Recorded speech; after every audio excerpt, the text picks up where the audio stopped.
how important it is, the value of being able to show your true colors on college campuses. And Cammy will speak a little bit more to that, but why did we choose true colors? Well, when you think of a college campus, that's what you think of. We're gonna wave our colors, and we're gonna sing our fight song, and we're gonna have, and be very, very proud of that. But what's it like to be on a college campus when you can't really show your true colors, or wear your true colors with pride? And so that kind of spurred on the theme for our Clemson Pride Week. And hence the name of this title. So we're going to start with, speaking of true colors, with the colorful shirt, Be True shirt right there. We're going to start with Coach Kirk Walker. He is currently assistant softball coach at UCLA. Championships. That's all I have to say about that. He's also the former head women's softball coach at Oregon State, and he is the all-time winningest. So winning and champions, synonymous with Kirk Walker. He's also been a part of USA softball coaching staffs. Currently, he's coaching in the Professional Softball League. But most importantly, he is the founding member of the Sports Equality Foundation. He is a visible and vocal advocate for diversity and inclusion, and we are thrilled to have him on our panel. And I'm also jealous that we're all in offices, and that's his office right now. We have Doshia Woods, Coach Doshia Woods. She is currently the head women's basketball coach at Denver. She is the first African-American women's basketball coach at Denver. So she's a pioneer, literally and figuratively. She has, in her career, she's coached many places at many levels and participated in many roles. But if I had to describe her in one sentence, it would be a lesson in perseverance, because that's what she is. She's got an incredible story. She's a leader. She's an advocate. She's a fighter. She's a server, and she's a giver. Doshia Woods, thank you for joining us. We have future Dr. Cammy Pereira. She is currently an infielder on our softball team, our nationally ranked softball team at Clemson University. She's also president of Clemson University's chapter of Athlete Ally, and I'm going to brag on her a little bit. She also just got accepted into medical school. So when I said she's future doctor, I mean it. Don't let the glasses fool you. She's the real deal. And she's a reigning rock star. So you'll hear a little bit more about Cammy and what she's done to transform this campus here shortly. And then last, but certainly not least, we have my favorite professor, Dr. Sarah Stokowski. She is a professor and researcher at Clemson University, formerly at University of Arkansas. She's also the editor-in-chief of the Journal of Athlete Development and Experience. She is an ally, and she has used her superpowers to fight the evil forces of racism, sexism, and homophobia with compassion, intellect, and a passion unmatched by probably any other professor you've ever met. By the way, Dr. S, when we announced that you were going to be on this panel, 2 of your former students from Arkansas DM'd me. Yes. Yeah, so that's your legacy. So with that being said, we're going to jump right into it due to the time constraints.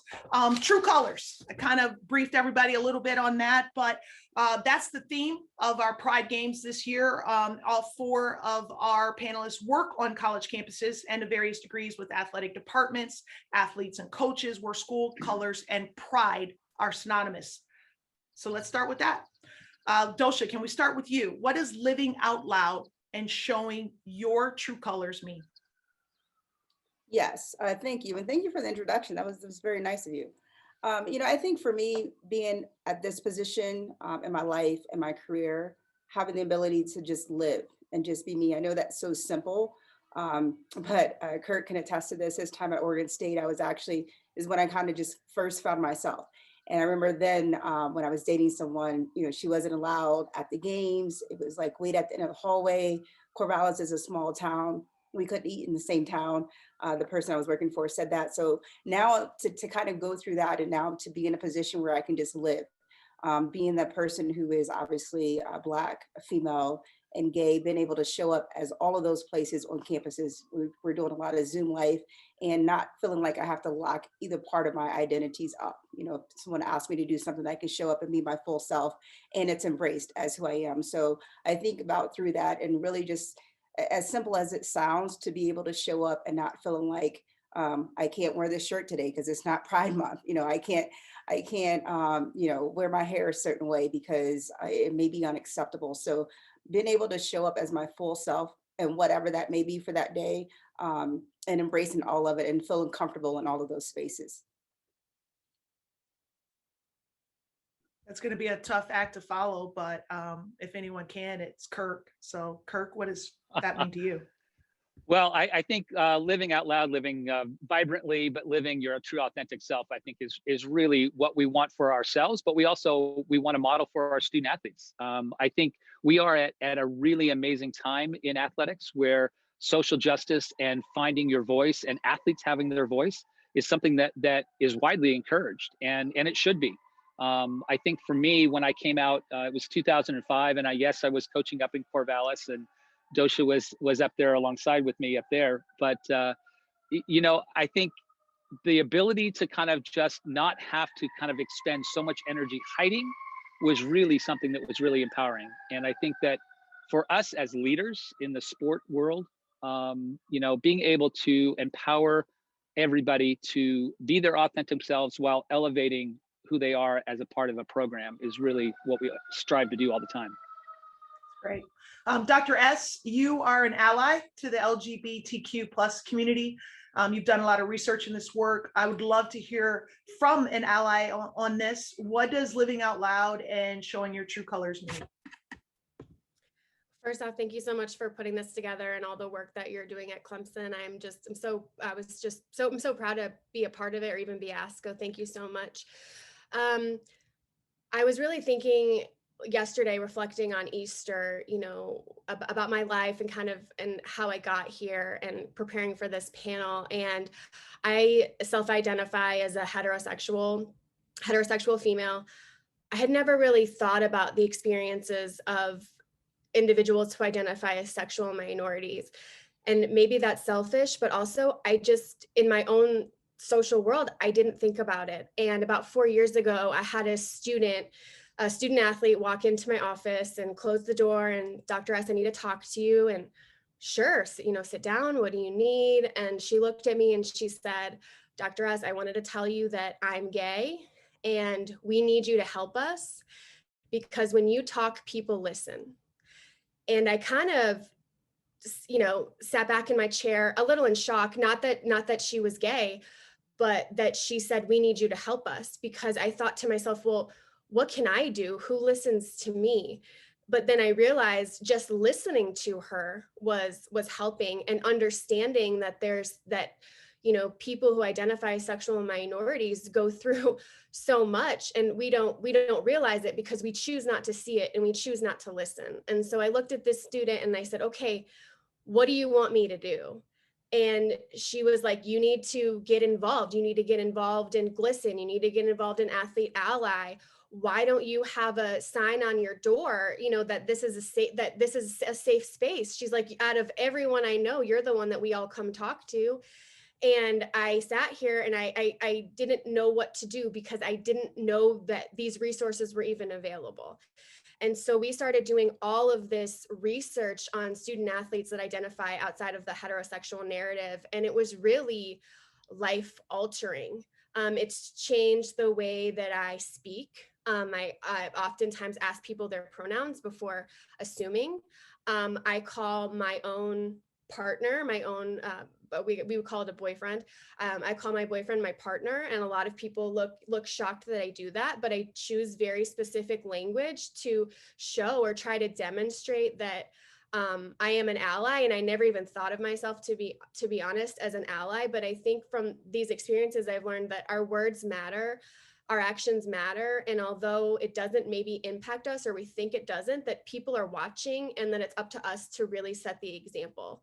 And even having, you know, signage in my office that just shows that everyone is accepted, whether it's having, and I came from the University of Arkansas, and I have not yet, I've unfortunately not been on campus at Clemson yet due to COVID, but, you know, I put that Razorback, rainbow Razorback on my door. And I think it made a lot of difference, but also listening to what, you know, those outside of the heterosexual narratives were saying, which was, when I walk on campus, I don't feel safe. I don't feel accepted. I don't feel included. I don't know the resources that are available. And I think those of us on this panel, you know, we're professors, we're coaches, we're people in positions of power, and we have to know those resources that are available to our students. And we also have to recognize that our words matter and our actions matter, and things that you don't think, like saying boyfriend, could really impact someone. So using the proper term, you know, not proper, but, you know, using terms like partner, asking people what their pronouns are, including your pronouns in your bios. There's certain things that you can do that basically say point blank period, I'm an ally and I'm here for you and I care. Whew. That's why she's a professor, y'all. Cammy, Kirk, Doshia, myself, we all came out later in our lives after our college days were over. That's why you're a rock star. Like you're living out loud and you're living your truth. And while you're currently, you know, in college as a student athlete. So I would love to hear from you. Like, what does showing your true colors mean? Yeah, thank you, Shimmy. I think when I was hearing Kirk speak, the thing that really spoke to me was when he said it's exhausting to have to hide who you are, to have to plan, even Doshia saying to plan your meetup with your significant other after the game. Like, people don't have to do that. Girls just waltz out of the locker room and go hug their boyfriends and don't think anything of it. Whereas for me, after a game, it was, my girlfriend and I would text before the game and plan how we were going to meet each other, who was at the game that we needed to avoid. And it's exhausting. And so I think for me, at Clemson, really living my true colors and being able to do that around my team, around my coaches, it's taken the pressure off me to where I can be a better athlete.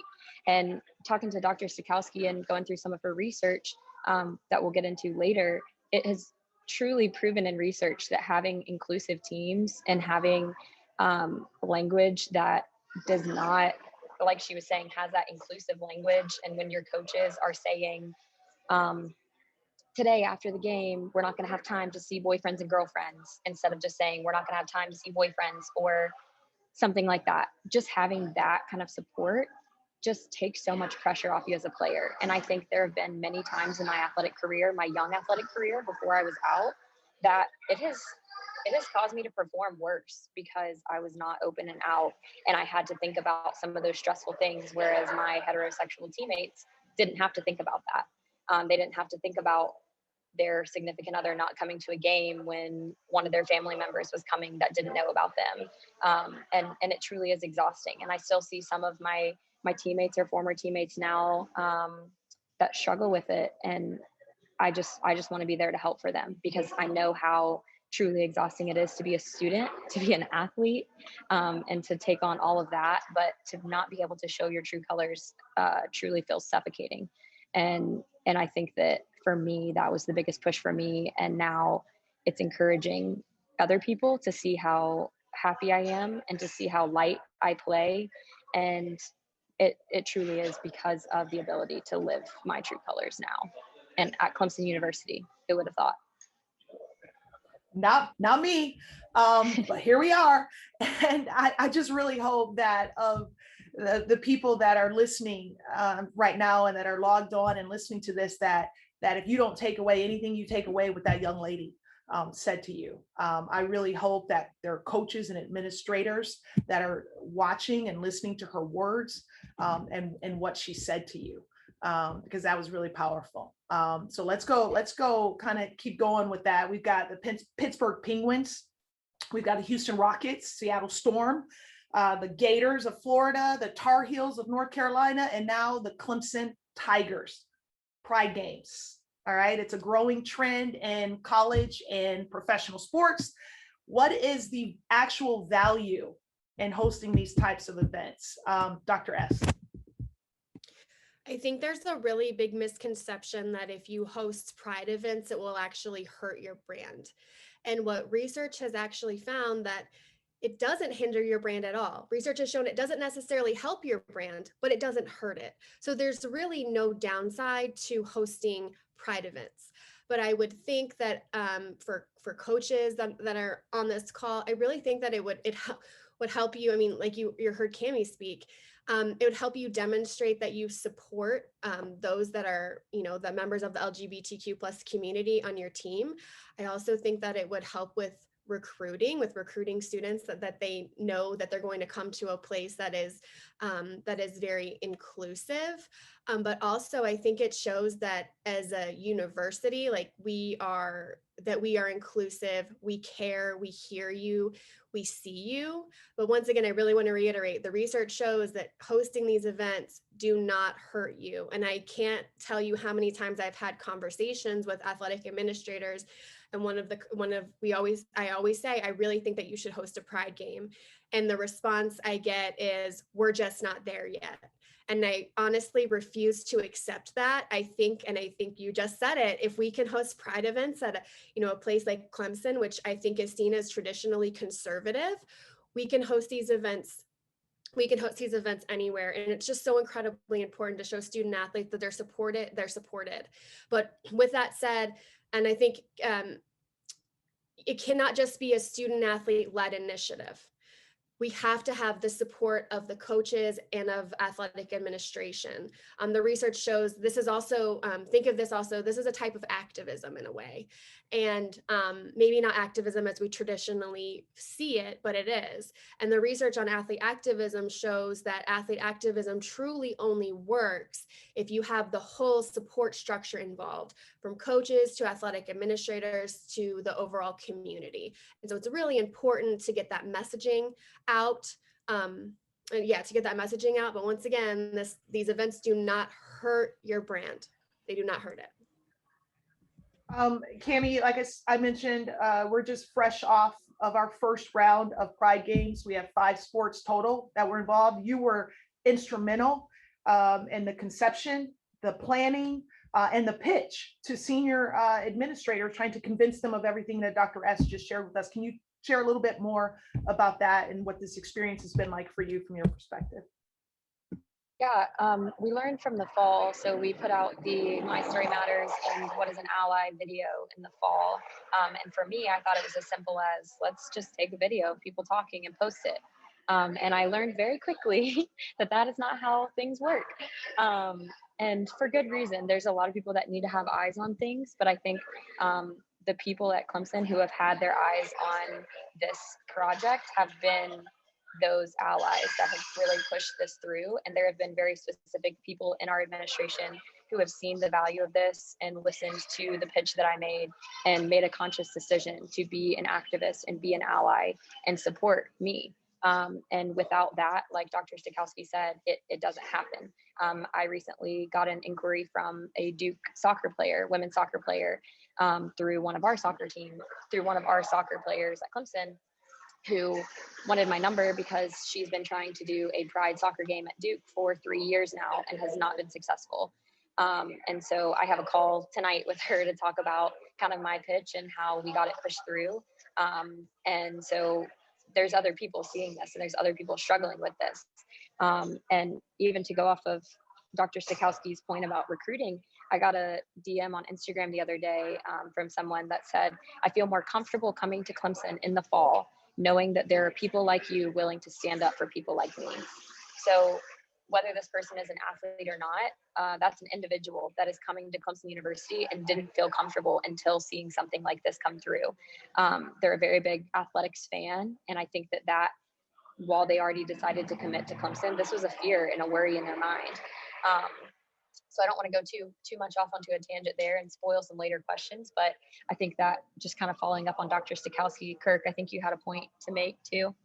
Yeah, I think the pride events are an interesting thing because while they are an opportunity, they are also they're kind of in the middle of the work, because what we definitely have found is that through time, and obviously I came out in 2005 and have been through so many experiences with coaches and athletes coming out over the last 15 years. And what we've seen time and time again is the athletes themselves, after they've come out, or the coaches themselves, it creates a culture and environment which actually is more welcoming and more safe for everyone. And so student athletes perform at a higher level when they're on teams that are having dialogue about diversity and inclusion. And let's face it, every single one of our student athletes, every one of us has an insecurity about something, right? Every one of us is insecure, something that we don't want a teammate to know or a coach to know, that we kind of keep close to our chest. And obviously, being an invisible minority, when something like that is shared within a team, what we see is that the support and the safety net that's created around the entire team allows all of the student athletes to feel safer and more connected to their teammates or their coaches. So I think that's part of really important part of the work. Now, I think the positive about the Pride events is oftentimes the biggest problem coaches have is, how do I start the conversation? What initiates the conversation? If you don't have a student athlete who's coming out, or you don't have a staff member who's coming out, or an incident to talk about, how do I start talking about diversity, right? So I think that's the value in those Pride games, because it can be sometimes either the first thing that allows you to just have a conversation.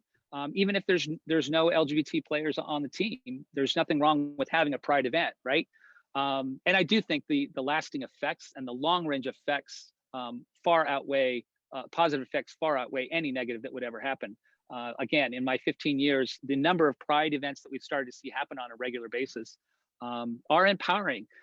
The interesting thing is that, and Dr. S is amazing, and I love all the statistics that she has, and I can't wait to follow up with more conversations with her, probably offline.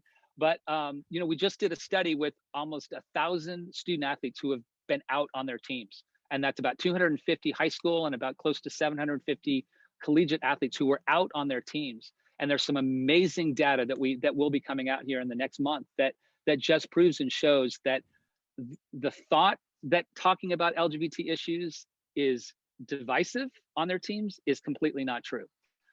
So I think breaking down that narrative is really, really powerful. And Pride events can be a really simple way to make a statement without having to necessarily jeopardize anything or risk anything.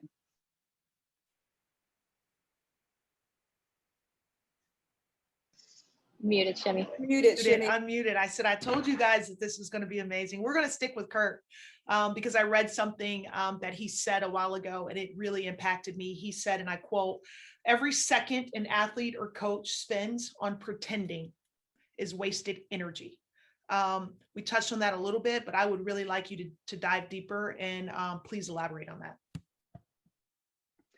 Yeah, and I think Shimmy talked about it, and it kind of went to that exhausting conversation I had in the beginning. But I think to go to a deeper level, as an invisible minority, there's a blessing and a curse that comes with that, right? And the blessing that comes with being an invisible minority is I can choose to hide it, right? I can choose to not share it to anybody unless I, wear the rainbow on my chest or whatever it might be.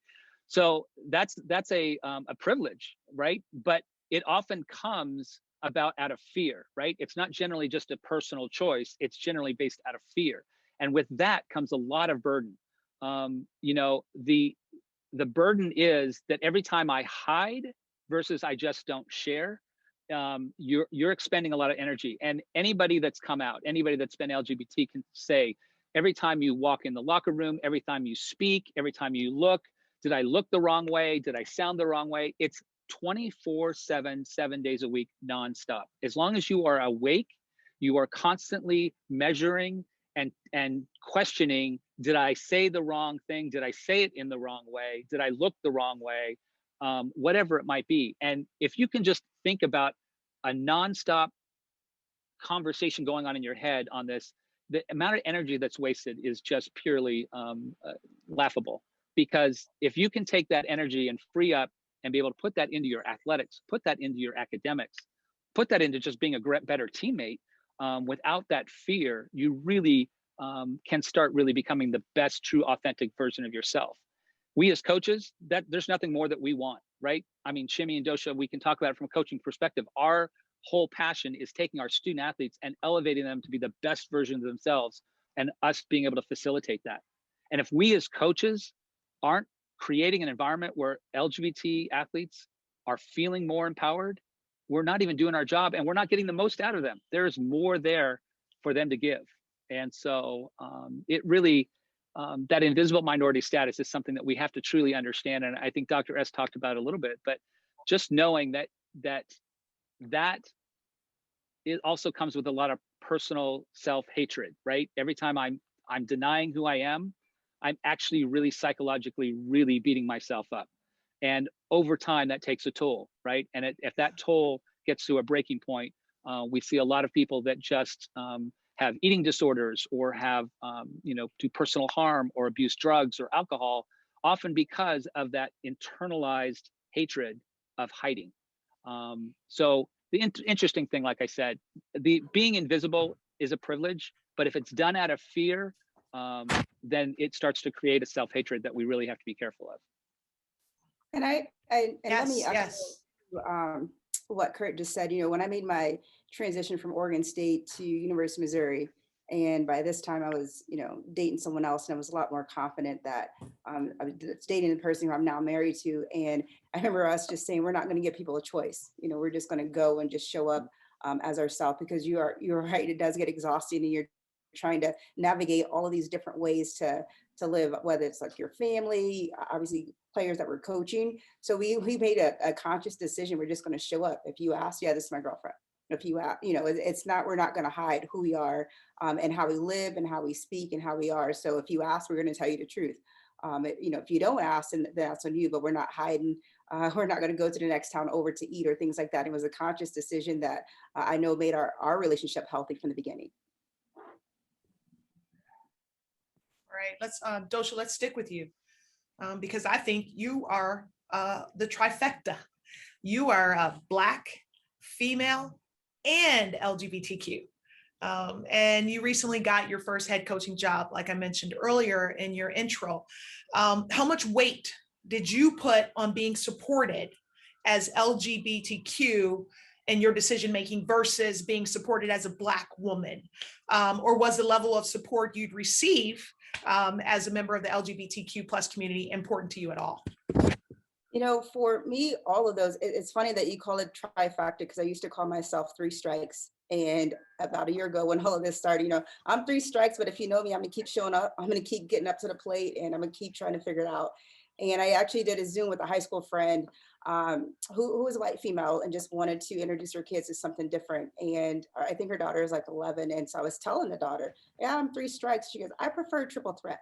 I prefer triple threat. So I've changed that. And she made a good point. But, all of those identities are important to me. And spending prior to getting here to University of Denver, I was in New Orleans at Tulane University. And I think, obviously, it's like Louisiana, then it's New Orleans. New Orleans is very progressive, very just liberal. And so how we were able to live there, we were super conscious of. And the next move, I've always wanted to be a head coach, but not just anywhere.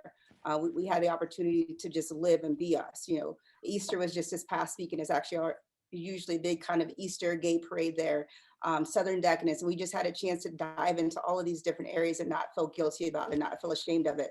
So when I got here to University of Denver, I honestly felt supported from the beginning. I got the position in a time where social justice was just becoming a thing everybody was talking about. And my boss or my sports supervisor has been phenomenal through this transition. Not once does she let me think that I got this position because I'm a Black female. Not once does she give me a chance to hide my gayness, how I want to show up. She's great at listening, and it's really made it easier. I think, I'm also in a unique situation. I'll tell you how supportive the administration is here. When I was offered the position, my wife and I are actually at Tulane, we're on the same staff. So we worked together for 8 years. And through the whole interview process, it never really came up about my, family or personal life. But when I was offered the position, I'll never forget, and all of us are kind of crying on the Zoom call now I think about it, but it was, we want to offer you this position and we support whoever you want to hire, and that includes your wife. And I was like, well, because it's like you're told this whole time in this profession. If you guys follow me on Twitter, I speak, I just live, I just live. And to be able to just kind of have that comfort going in. So for me here at DU has been super supportive. Obviously, if we're not in COVID time, we were talking about Pride Game earlier. I felt very comfortable doing that.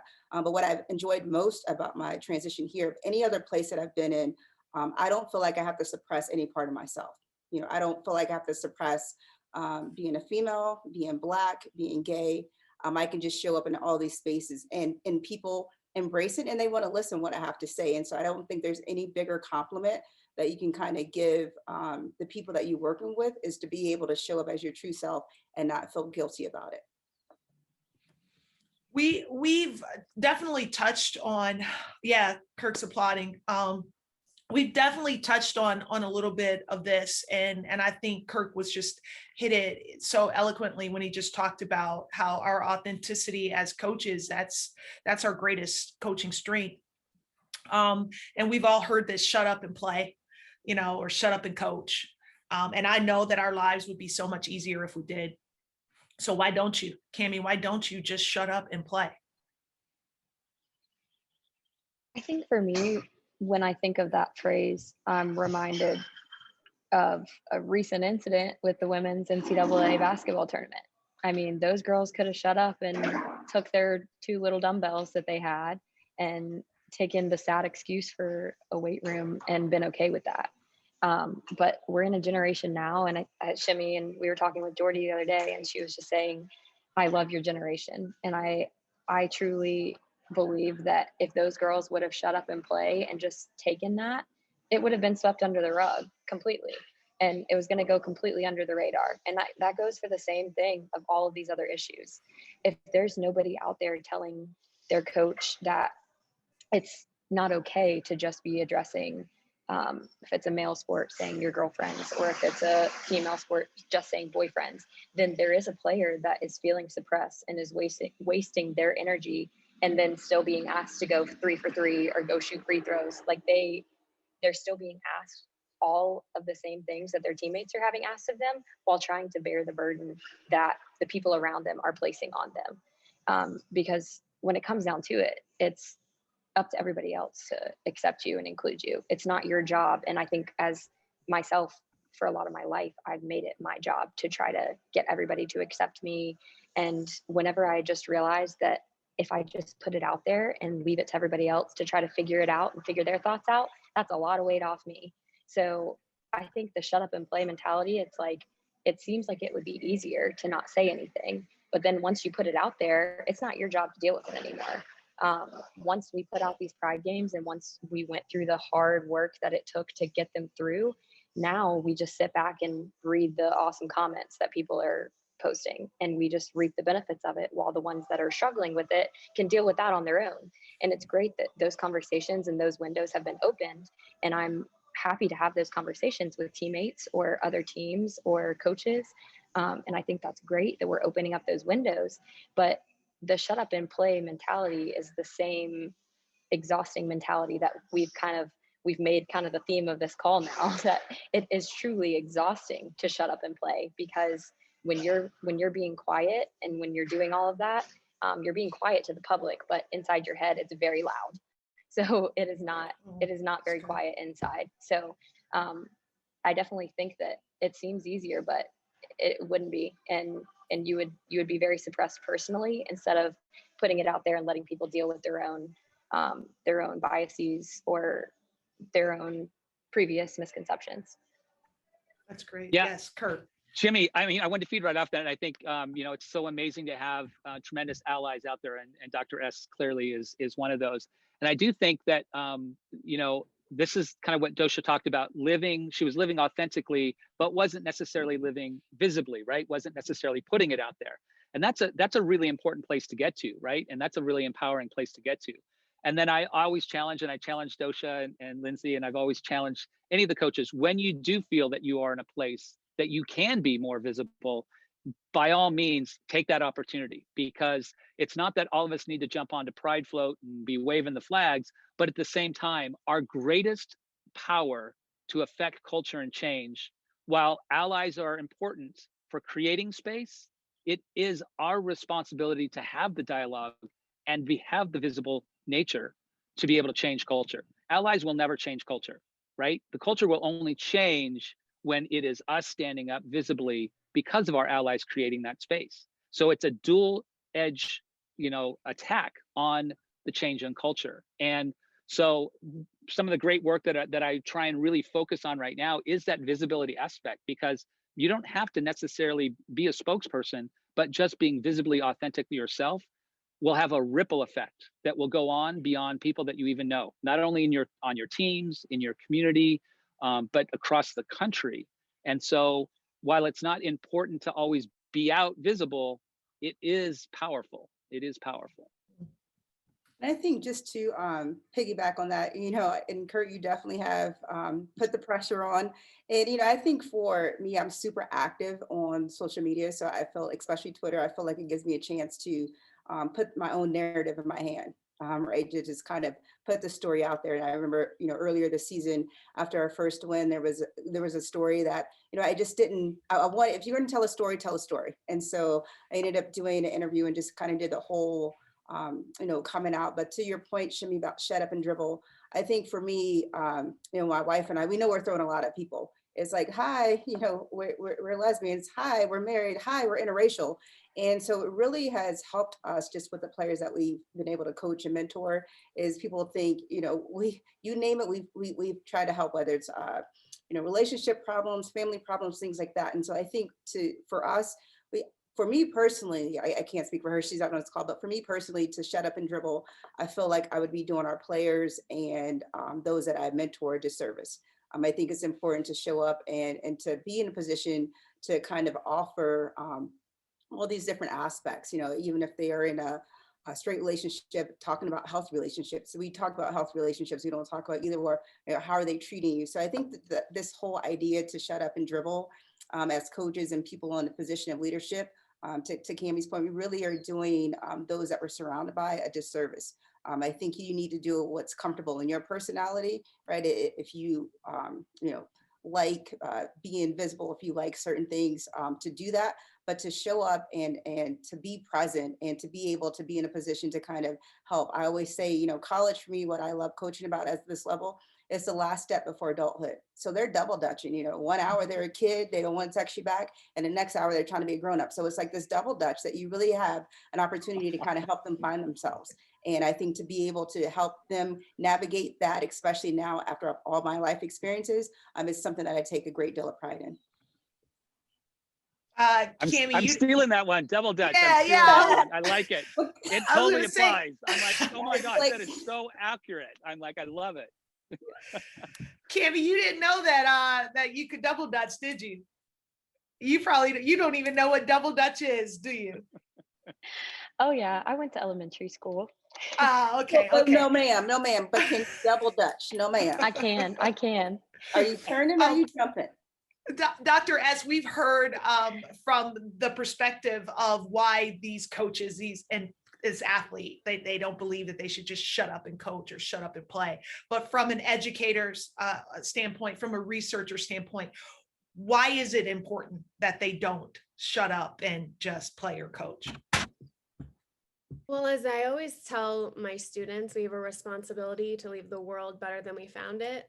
And I always try to instill in them to stand for something.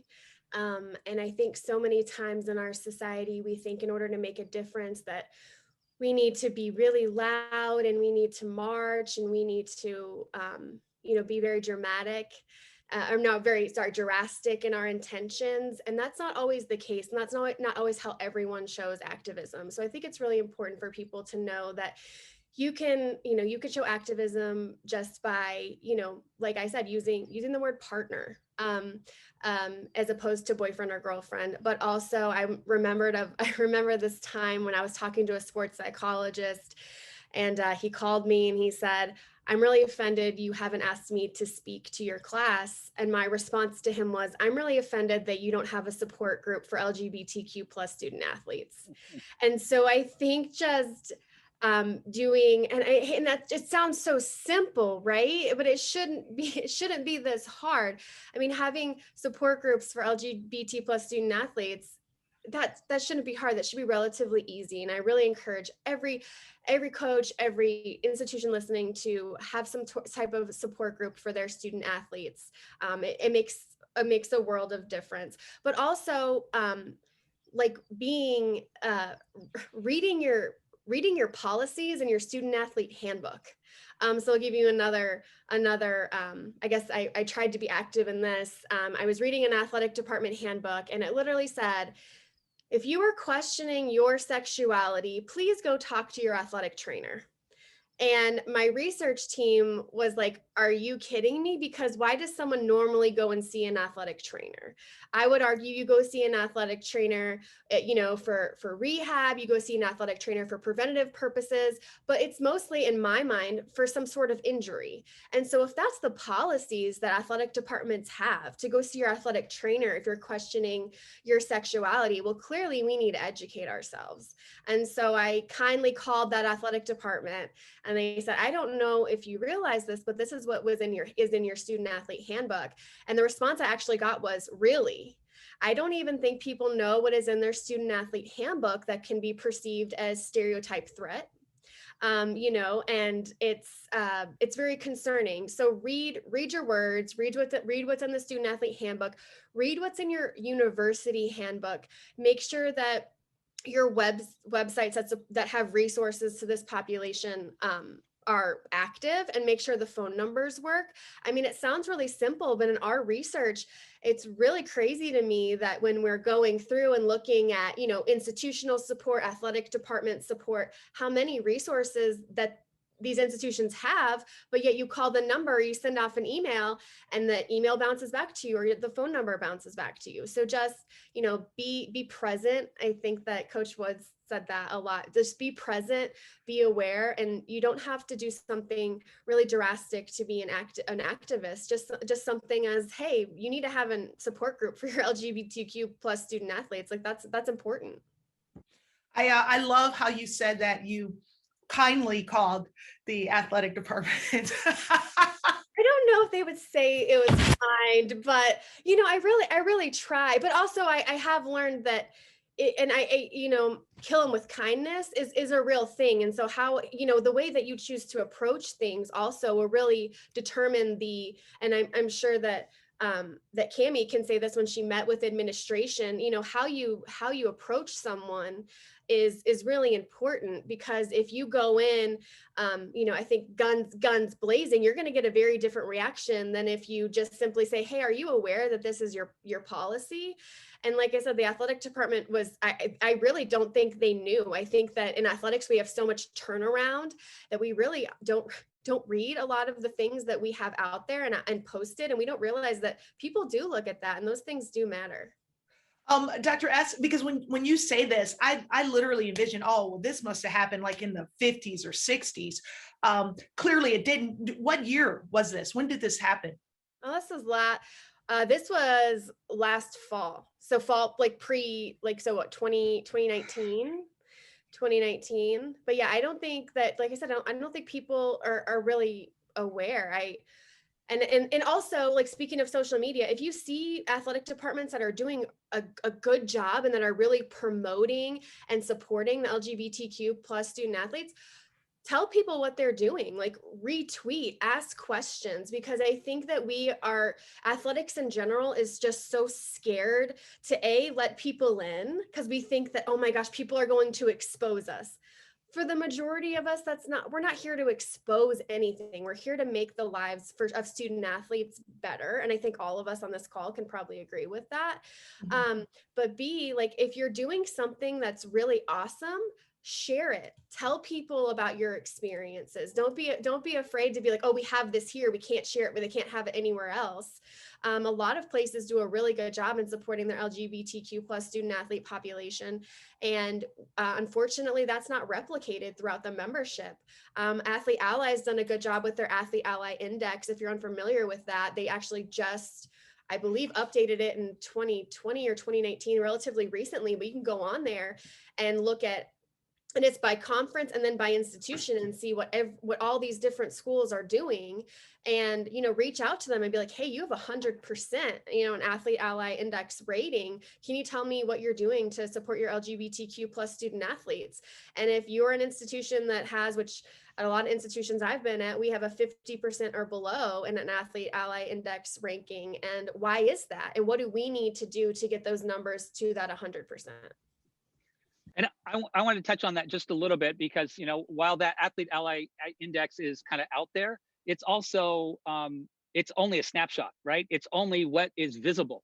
And I think what's really important is that there's a lot of really good things happening, to Dr. S's point, that are not measured in that index. And they're actually, to be honest with you, that's a disservice by that index because it's just very superficial. But I do think Dr. S's point is really valuable, which is when you're doing good things and good things are happening, share that information, right? That visibility about positive stories and positive initiatives and positive events really make a big difference. And I commend Cammy and all of her work for this last week, right? Because that's something that should be out there. We need to be promoting that, certainly for the ACC and for that region of the country, to see that an institution like Clemson can stand proud and show their true colors, right? And I think that's really something that we always want to be amplifying. We're getting close here to our time. So right now, the participants that are out there, if you have any questions for our panelists, please drop them in the chat box, and you can send them to me directly, and then I'll disseminate them. But I've got one more round of questions for everyone, or statement, question, point, whatever you want to make. You please feel free to stray from this if you want to go in a different direction. But moving forward, I just really would like to know the one thing or the two things or the most important things that you believe athletic departments need to do in order to create an environment where everyone feels proud to show their true colors. We can start with Doshia. I think, we've talked a lot about just living, being authentic, being visible, and definitely what you guys are doing at Clemson, just having the pride. I think that's probably, whether it's the social justice and the Black Lives Matter or this, I think being able to provide the students a space to feel safe. And oftentimes that is, something that they can see, right? Something that they can kind of feel. By the time at Tulane, we actually had 2 pride games. The first one was just kind of let's see what's going to happen. And then the second year we had the pride game. I'll never forget. We had the drag queen sing the national anthem, and then they did all the promos throughout the whole game. And it was just because of the feedback after the first one. So I think athletic departments going forward, obviously everybody's at different places, whether you were in New Orleans, Denver, or you're in Clemson. I think it's important to just provide a space that, we do a lot of marketing initiatives. Just don't leave that group out. Don't leave that group out, not only for your student athletes, but then across campus. And that's kind of how it took off at Tulane is, students walking out the game, and a regular student said, I finally feel seen. Like she felt like the game was for her. And I think that's so important. As to Kurt's point earlier, everybody's at different waves of where they are, just in their kind of coming out of the process, or even being an ally, that providing that space where it's this kind of safe space to talk about. Don't shy away from that when you're at the marketing tables thinking about ways to promote the program. Don't leave out that segment of people, because they feel it. And so when they see it and sense it, it allows them to be a little bit more confident in themselves. Great. Kurt? Yeah, I think really, that was beautiful, Doshia, and I think that's spot on. I think the really important thing is once again, is leaning into the awkward conversations. And this is something that we have really learned really heavily this year with Black Lives Matter and the social justice conversation. So continue to lean in with the awkward conversations. And you don't have to have somebody out to have an awkward conversation. We know that 15%, most likely close to 15% of our population in athletics, men's and women's, it probably identifies somewhere on the spectrum of LGBT or questioning. And so I think understand that they're there, whether they've been out. That's something for us as leadership, coaches, and administrations to say, we need to have the awkward conversation that doesn't need to stay awkward. And because we have people that this will affect, it doesn't mean that somebody's going to come out. It just means that someone's going to feel safe. Love that. Dr. S. I think from an ally perspective, don't be afraid to make mistakes, because that's how you learn. I can't tell you how many things I've said that have been completely insensitive that I didn't even think about, and I've been called out on it, and it's totally changed. Like I said, I've educated myself.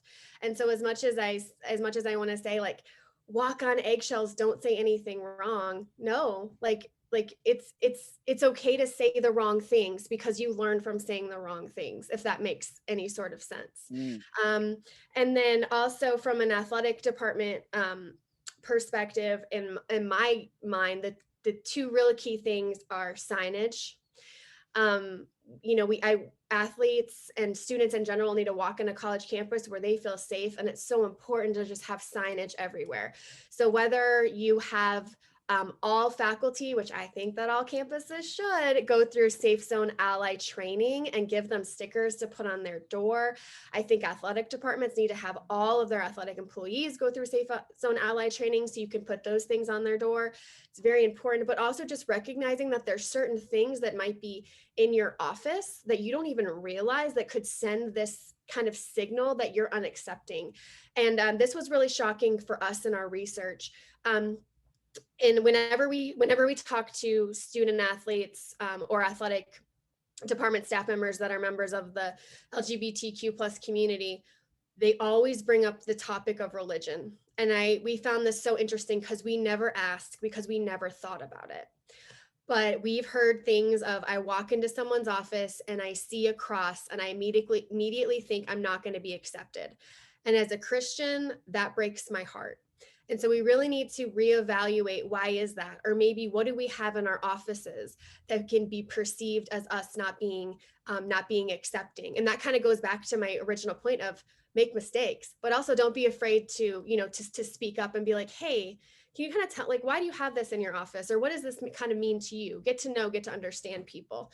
But with that said, we also need to be not weary, but we also need to we sometimes allow people to just come and speak to our athletes and we don't really know what they're saying. And so make sure that if you're bringing in groups or organizations, or you're encouraging athletes to go to specific events, that they are going to be inclusive events, that they're not going to talk poorly about one group or another. And I'm not saying censor, because I don't believe in censorship, but I do think that if you bring in certain groups that are going to say one lifestyle is wrong, that's probably not a group that you should be bringing in to speak to your athletes. And my second point is going to be that of social support. We really need social support, whether it's from faculty. I've spoken a lot about the importance of an LGBTQ plus support groups, getting coaches on board with Pride Games and athletic administrators on board with Pride Games, even seeing coaches and athletic administrators in shirts similar to what Kirk's wearing, you know, would make a world of difference. But that also goes back to signage. So my 2 points would be signage and support. That's great. And Cammy. So I kind of want to use my answer to answer one of the questions that's in the chat. So Megan asked, as an ally, how do we handle resistance to the Pride Games, wearing Pride shirts, etc., from your own teammates? How do we encourage people to support this movement? So I guess my answer, being from the athlete perspective, is have adult conversations with your teammates that may be 18 years old and are still listening to what their families have told them. They're now an adult, they're now in college, and maybe the thing is they've just never had an adult controversial, awkward conversation. And you could be the courageous one that steps up and says, hey, can we go get coffee? I know you don't agree with me. Let's talk about this. And maybe it's because they don't think that you're open to giving your perspective and that you're not going to listen to them. So I know for me, that's something big that I've had to deal with, just being a part of teams and being out, is, am I willing to listen to other people's perspective as well and just challenge what their reasoning is behind their resistance? And so I would say, as far as athletic departments or teams or being part of a team, that's one thing that needs to happen more within teammates, is grow up a little bit and be mature and realize that you're now an adult and you have the ability to have these conversations. And I know Megan, and I know she stands up for what she believes in and what's right. And I know that she could have that conversation with somebody. But maybe the fact is your teammate has never had a conversation like that with somebody else. And you could be the first one that shows them that it's okay to have a conversation like that when maybe they've never been given the opportunity in their household or in their life before.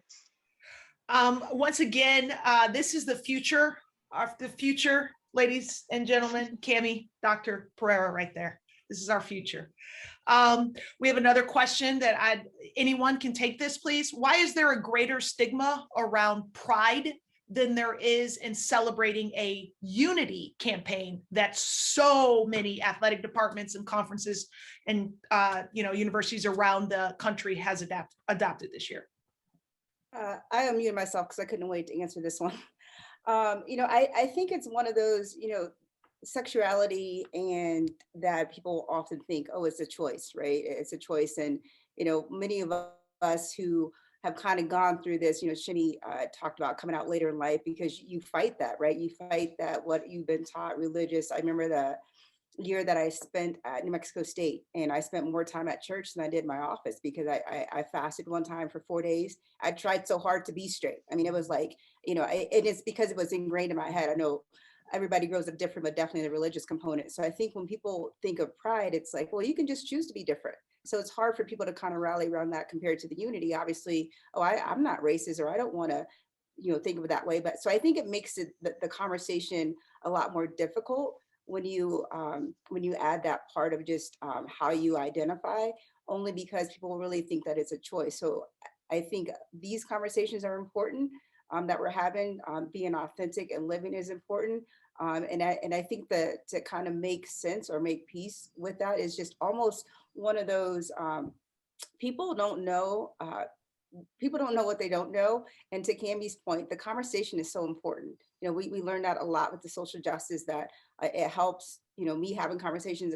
My wife and I've been together, gosh, almost 14 years now in April. And just last year, we're asking each other different questions that we had no idea. We've been together this whole time.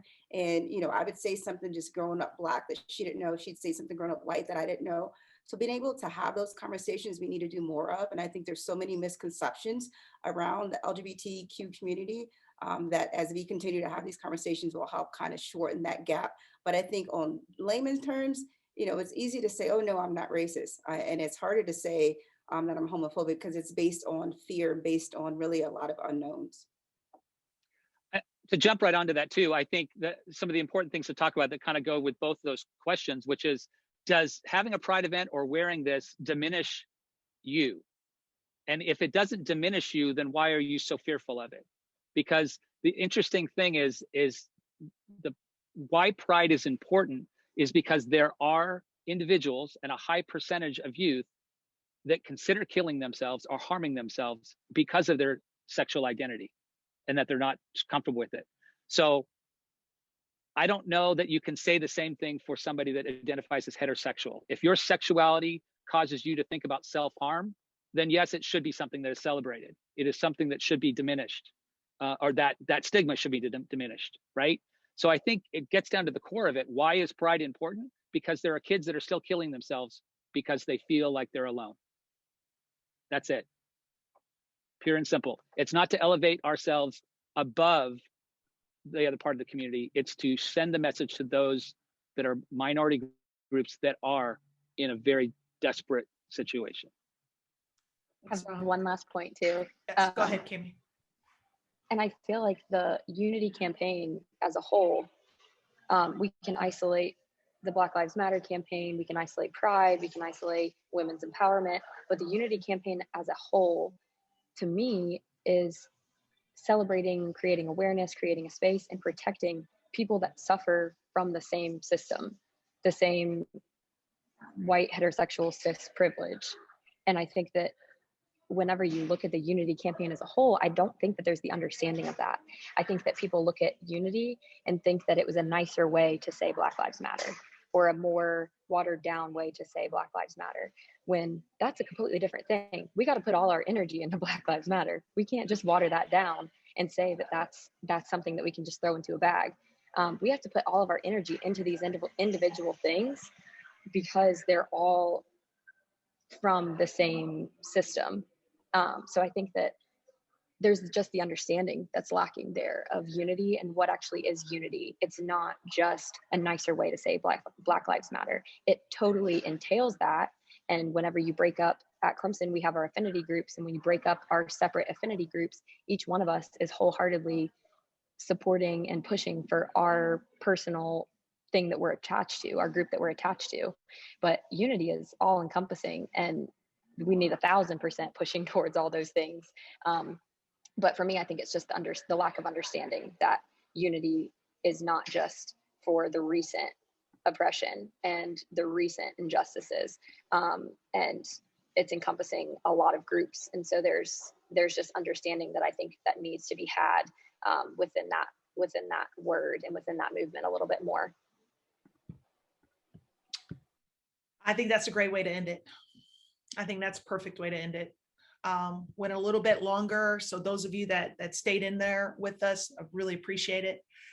Cannot thank our panelists enough. Doshia, Cammy, Kirk, Dr. S. Can't thank you enough for taking time from your day to educate, to inform, and hopefully inspire and empower those that were in attendance. And to those of you that were in attendance, thank you. This is just one conversation of many that needs to be continuing, that we need to continue to have. So thank you very much, and enjoy the rest of your day. And as the man's shirt says, continue to be true to you. Have a great day, everyone. Thank you. Thanks, everybody.